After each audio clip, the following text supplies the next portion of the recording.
হযরত মুসা নবীর সাথে যাবে একজন কসাইদার জান্নাত। কিসের কারণে যাবে চলুন শুনে আসি আজারি হুজুরের মুখ থেকে। চলুন ভিডিওটি শুরু করা যাক।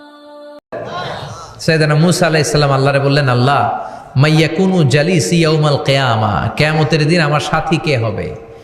আল্লাহ বললেন, সাহিবুকা ফিল জান্নাতি জাজ্জার, কিয়ামতের দিন তোমার সাথী হবে একজন কসাই। কে হবে? জোরে বলেন না। সাইয়েদনা মুসা আলাইহিস সালাম একটু ফেড়া হলেন, কিরে কসাই কেন আমার সাথী হবে?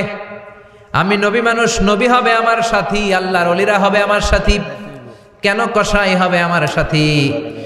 রব্বুল আলামিন বললেন, মুসা যাও নিজেই যে দেখে আসো কেন কসাই হবে তোমার সাথী।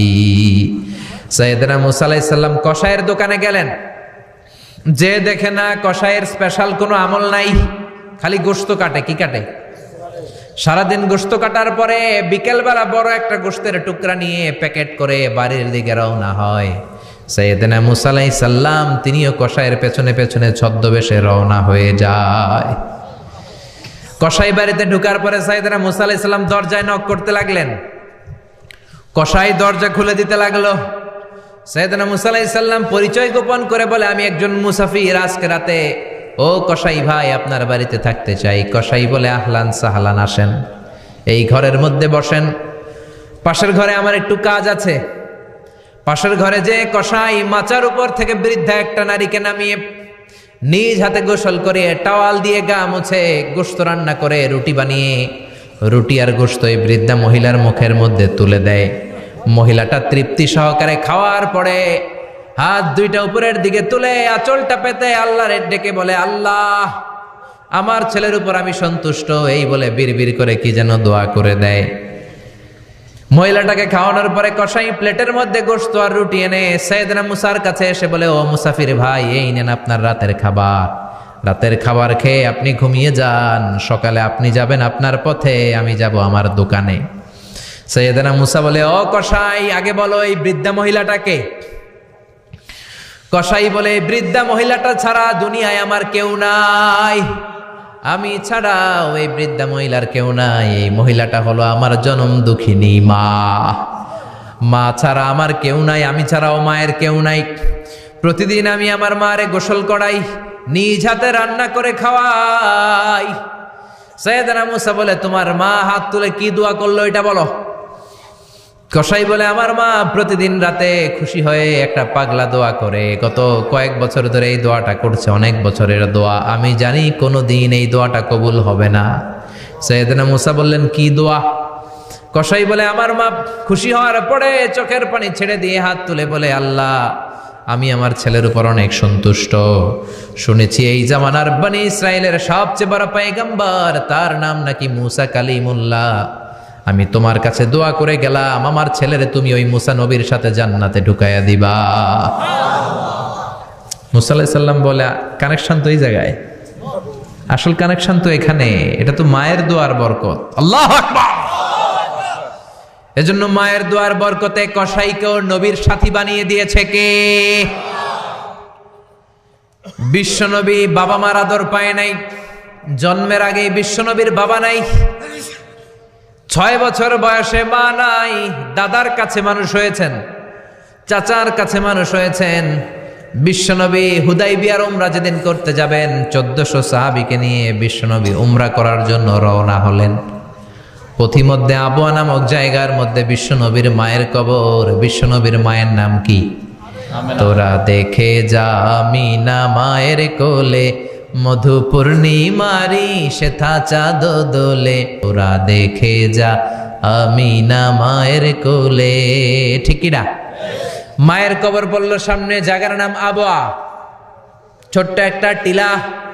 1400 সাহাবীদের দিকে তাকিয়ে বিশ্বনবী বললেন, ও সাহাবারা, এটা আমার মায়ের কবর। আমি আল্লাহর কাছ থেকে অনুমতি পেয়েছি মায়ের কবর জিয়ারত করার, তোমরা যারা জিয়ারত করতে চাও আসো। 1400 সাহাবী বলে, আমরাও আপনার মায়ের কবর জিয়ারত করব। বিশ্বনবী 1400 সাহাবীরে বললেন, জিয়ারত করার সময় কেউ কিন্তু কান্নাকাটি করতে পারবা না। 1400 সাহাবীকে কান্নাকাটি করতে নিষেধ করে বিশ্বনবী যখন নিজের মায়ের কবরের সামনে দাঁড়ালেন, বিশ্বনবী ছোট্ট বাচ্চার মতো হাউমাউ করে কান্না শুরু করে দিলেন। বিশ্বনবীর কান্না দেখে 1400 সাহাবাও কান্না শুরু করে দিল। বিশ্বনবী 1400 সাহাবীদের দিকে তাকিয়ে ধমক দিয়ে বলে, তোমরা কাঁদো কেন? সাহাবারা বলে, নবী আপনাকে আমরা অনেক ভালোবাসি, আপনারে কাঁদতে দেখলে আমাদেরও কান্না আসে।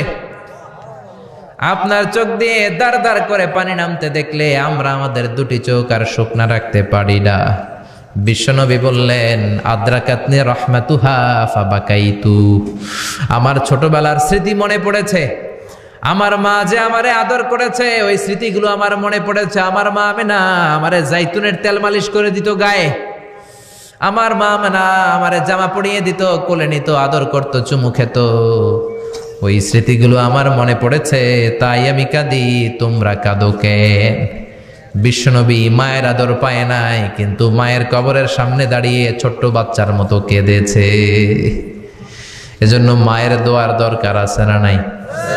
বিশ্বনবী কানা ইউকাসিমুল আহমান ফিল জিআররানা, জিআররানা নামক জায়গার মধ্যে বিশ্বনবী কুরবানির গোশত বিতরণ করছেন। কিসের গোশত?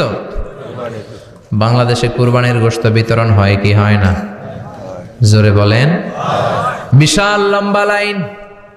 বিশ্বনবী লাইনের মধ্যখান থেকে বৃদ্ধা একটা নারীকে আলাদা করে নিয়ে আসলেন। বিশ্বনবী নিজের গায়ের চাদরটা বিছিয়ে দিলেন, মহিলাটারে বসালেন, বড় একটা গোশতের টুকরা দিলেন, প্যাকেট দিলেন। বৃদ্ধা মহিলাটাও বিশ্বনবীর মাথার মধ্যে হাত বুলিয়ে দিয়ে দোয়া করে গেল।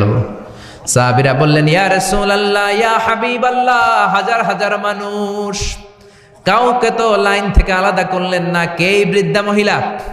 কেন এই মহিলারে নিজের চাদরের উপরে বসতে দিলেন?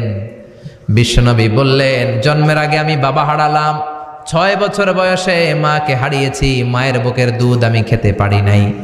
যেই মহিলাটারে আমার চাদরের উপরে বসতে দিলাম, এই মহিলাটা হলো আমার দুধ মা হালিমা, বনু সাদ গোত্রের হালিমা। এই হালিমার বুকের দুধ খেয়ে আজকে আমি তরতাজা নবী মুহাম্মদ। চিল্লায় কোন আল্লাহু আকবার।